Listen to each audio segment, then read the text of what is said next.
Let me help you make an informed decision on your next set. I'll be going over the features, specs, and just a general overview of what you're looking at. Today we are looking at 35 by 12.5 R22 Patriot RT tires. This is a Patriot brand tire. It is from the Rugged Terrain series that they offer. This tire has a performance designation of all-season rugged terrain passenger light truck and SUV tire. This tire has a 10-ply construction. I will go over what that means in just a moment. Some of the manufacturer-listed features of this tire include computer-optimized tread block sizes and shapes with multiple lateral grooves and angled sipes, offers exceptional all-terrain traction. Robust 3-ply sidewall construction for increased stability and resistance to punctures. Rugged terrain build for enhanced stability, handling, and even tread wear. Dual sidewall design featuring a flaming demon design on one side and mud-penetrating dagger-shaped side biters on the other. Mud and snow rated for the highest level of stability and on-road traction. Wide center tread blocks for convenient cleaning. So to start, we will look at the tire size.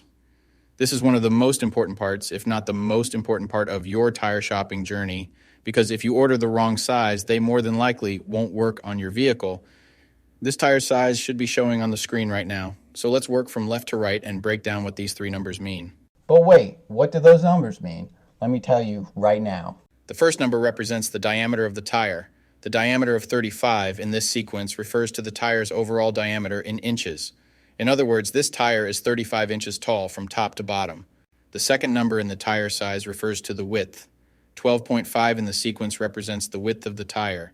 So in this case, when looking at the number 12.5 in this tire size, it means that the tire's width is 12.5 inches from side to side. The third and final number of your tire size refers to the rim size or diameter. 22 is the diameter of the rim this tire will go on. The rim size of 22 in this scenario indicates that this particular tire would fit a rim with a 22-inch diameter. Keep in mind, this number is not negotiable. Unlike the first two numbers, you can't upsize and downsize this part. The only time this number will be different is if you are actually changing the size of your rim. So for example, if you find a fantastic deal on a set of 265/70 or 17 tires, you absolutely cannot use them in place of your current 265/70 or 16 tires, unless you are actually changing the rim size also from 16 to 17. Now, let's get into the other important info on a tire. Besides the three components that make up the tire size, the three other most important components are going to be the load index, speed rating, and ply rating or load range. But wait, it doesn't make sense. What do these numbers actually mean? Let me explain that to you right now. So this is where it gets a little more tricky. These three components will sometimes require some additional research to know what your vehicle needs. So let's start with the ply rating / load range. These tires have a 10-ply construction. Each designation represents a different term when looking at a tire. This can directly affect things like max tire pressure and also plays a part in the next two numbers we are going to talk about. When in doubt of the rating your vehicle requires, in most cases it is safe to go with the same rating your vehicle currently has, as long as it was replaced with the correct spec of tire last time they were replaced. Now let's talk about the other two components, load index and speed rating.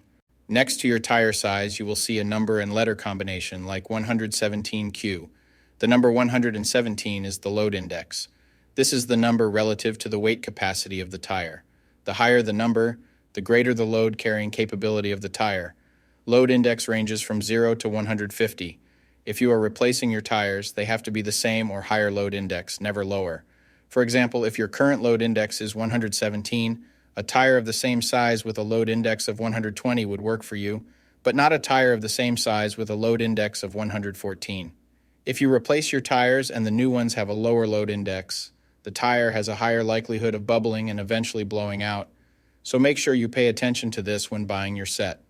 So for the tire we are looking at today, the load index of 117 represents a weight capacity of 2833 pounds. For my metric system using friends, that would be a capacity of 1285 kilograms. Located next to the load index we just talked about, there is a letter. The letter Q is the speed rating for this tire. This is the maximum speed sustainable for the tire. Each letter has a corresponding speed rating approved by the Department of Transportation and the tire manufacturer. Alphabetically, the speed rating increases as the letters advance from A to Z, except for the letter H, which we'll explain in a minute. The most common speed ratings range from L, 75 miles per hour, to W, 168 miles per hour. High-performance racing tires speed rated 168 miles per hour or higher are marked ZR. Originally, tire speeds were just S, H, or V, S being the slowest, H being the middle, and V being the fastest.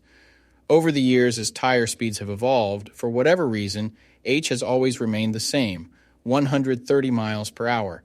When Z-speed rated tires were first introduced, they were thought to reflect the highest tire speed rating that would ever be required, in excess of 240 kilometers per hour or 149 miles per hour. While Z-speed rated tires are capable of speeds in excess of 149 miles per hour, how far above 149 miles per hour was not identified. That ultimately caused the automotive industry to add W and Y speed ratings to identify the tires that meet the needs of vehicles that have extremely high top speed capabilities. So the speed rating of Q in the case of this tire means that this tire is rated for speeds of 99 miles per hour or 160 kilometers per hour. While speed rating is important in some unique cases, you shouldn't spend a ton of time focusing and comparing tires based solely off of this. While you do want to make sure the tire matches your vehicle manufacturer's specified speed rating, in almost all cases, the speed rating of a tire should always be above 85 miles per hour, which is technically the fastest posted speed limit anywhere in the United States. In conclusion, when looking at this set, make sure your current numbers and letters all match to ensure a seamless buying experience. Well, I'm going to be rolling out now. Hopefully this helped you make an informed tire decision.